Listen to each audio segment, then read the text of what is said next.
Good afternoon. Welcome to the Midday Mull for Monday, the 17th of February. With Robert Murray McShane, we reach the end of Genesis. Reading chapter 50 records the death of Jacob and his burial, and then Joseph and the brothers return to Egypt. In verse 14, we read, "When Joseph's brothers saw that their father was dead, they said, 'What if Joseph holds a grudge against us and pays us back for all the wrongs we did to him?'"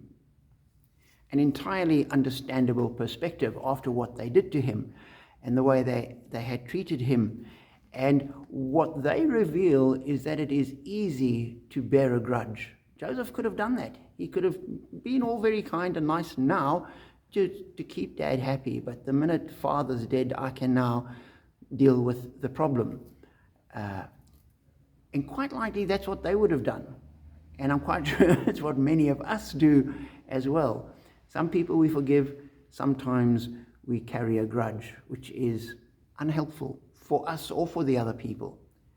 Joseph, however, didn't. He had a different perspective, and I think maybe his years of sitting in a prison with an opportunity to reflect and to think and to consider what was going on, and certainly then seeing the turnaround in his life, he realized this wasn't something that he'd achieved. And so he says to them down in verse 19, "But Joseph said to them, 'Don't be afraid. Am I in the place of God? You intended to harm me, but God intended it for good, to accomplish what is now being done.'" And here were the people being fed and looked after because of what Joseph had done, because of what God had done through Joseph. And he was able to see that God's hand was in all of it. God's hand was not just in the good things when he'd become the assistant to Pharaoh.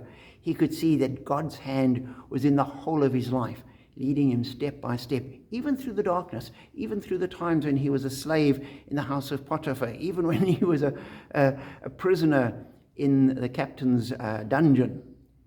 He could see that God was working and he was being used by God. And that would be a wonderful perspective to have, and it's something we need to challenge ourselves with, because it's so easy to see God in the good things, but we need to see God in the valleys and the shadows and the struggles as well.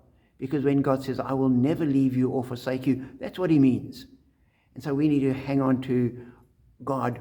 When times are good, we rejoice. When times are struggling, we just hang on, sometimes almost desperately, just saying, "God, you said you're with me. You're true to your word. I don't see it, I don't feel it, doesn't look like it, but I believe that you are with me in this." And we'll end up like Joseph, being able to see God working through the situations we live through and working his purpose out. So particularly if you're struggling, be encouraged by that thought and know that with God on our side, God as our Father, God as our shepherd, God watching over us, we are blessed.